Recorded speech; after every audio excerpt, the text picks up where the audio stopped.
Hey, good morning to everybody. Happy Monday. It's Daryl here. It's 5 a.m. here in Connecticut on the East Coast. I want to talk about being innocent until proven guilty and being reformed, turning your life around. And I want to talk about Jacob Blake, about Roderick Walker, about all these incidents. Okay, these incidents happen way too often. These videos pop up every week, and there's probably so many more out there. I'm sure there's many more out there every day that aren't being filmed. But the ones that are being filmed, within minutes of these things happening and going up on social media or on the news, inevitably you have the law and order crowd, the Trump supporter crowd, the right-wing people start scouring the internet, looking for, probably putting in search words that will, cherry picking, trying to find anything in these people's history.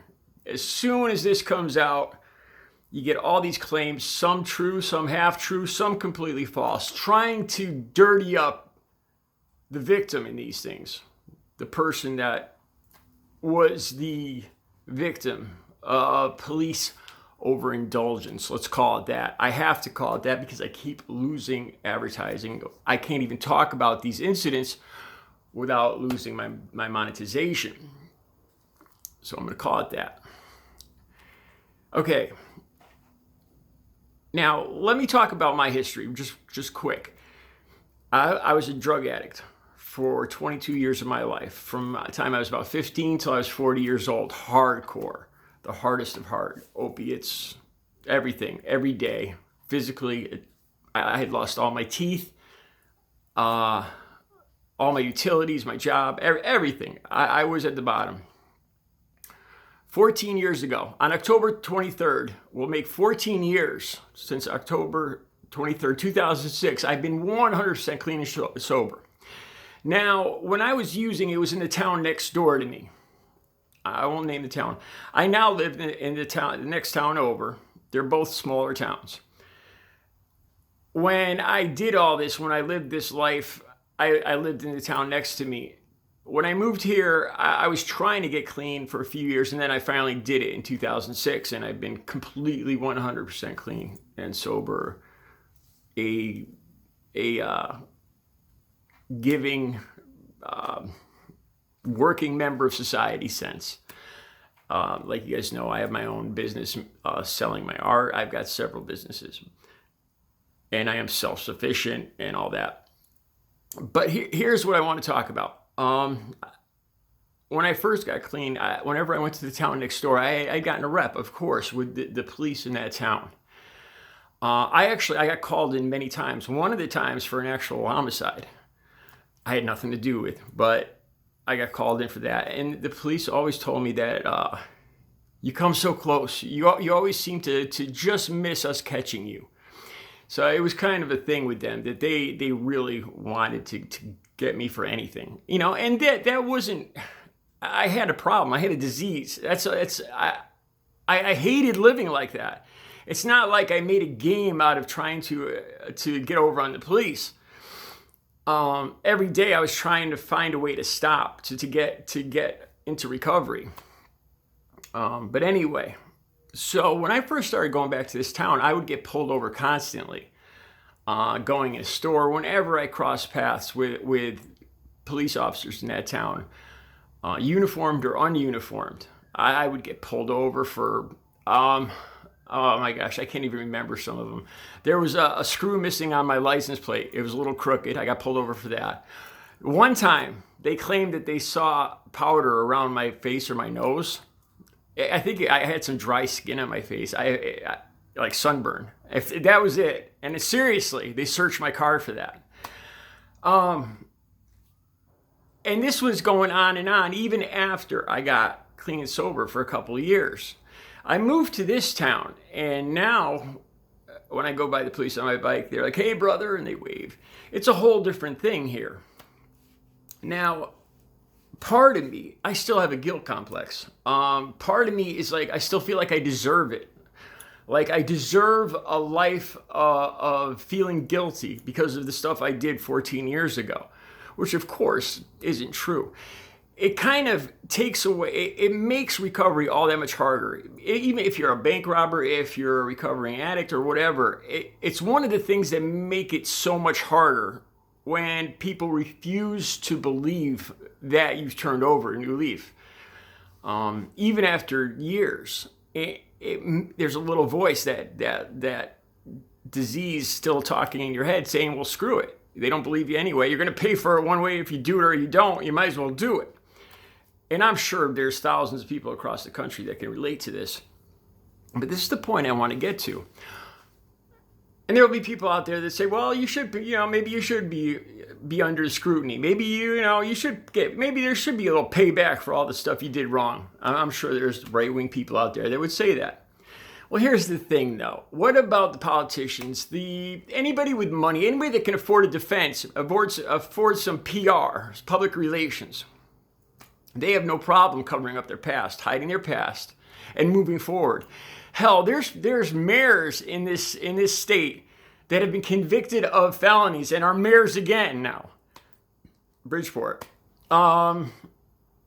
So what about I'm sure there's guys watching this that might have committed some indiscretions in their marriage.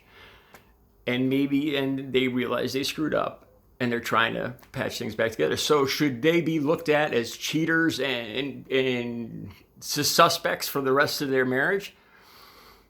It makes it harder. It makes it all that much harder to do the right thing. And there is such a thing as innocent until proven guilty. Even if somebody has a warrant, they've been accused of something. That doesn't mean they've been convicted of it at all. As we know, the police do have a record of misidentifying people with similar colored skin. It's happened more than a few times. So I just want to say this. It's the same people that are talking about law and order. If you truly believe, if your principles truly are true law and order, that doesn't mean street justice. That doesn't mean you hold court. That doesn't mean somebody deserves to be pummeled in the middle of the street because they're suspected, because somebody might have said they did something. Even no matter how heinous it is, you are innocent until you're proven guilty. There's so many cases. If I'm not mistaken, for every one person, for every 9 people that have been put to death in America under the death penalty, 1 person has been absolved completely and taken off. They were unjustly put on death row. For every 9 that have been sentenced to death, 1 of them was innocent. There's an example right there. If you truly believe in law and order, that's not street justice. I barely looked over some of the comments from yesterday, but I've had people questioning my use of the word innocent. We are all innocent until proven guilty, and I guess, unless it doesn't seem all that's the case now. If you have a past, if you have a different color skin, and God forbid that if you do have a past and you have different colored skin, then you're really in trouble. Then law and order and innocent until proven guilty really don't seem to apply to you. These are the things. And I worry about them. I'm Native American, half Native American, and half white. But I worry about them because I could see myself in those positions. I've been in those positions where justice wasn't served. Street justice, law enforcement took it into their own hands.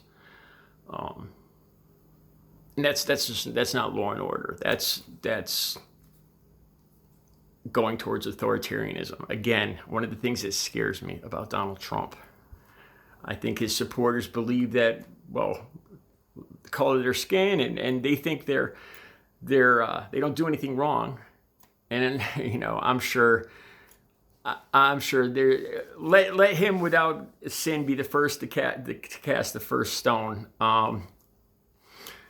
So anyway, Law and order is not street justice.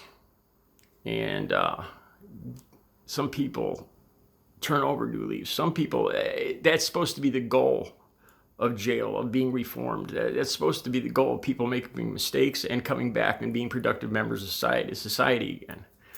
And they can't do that if you're constantly putting them back where they were years ago. All right, I'll be back later with another video. You guys have a good Monday.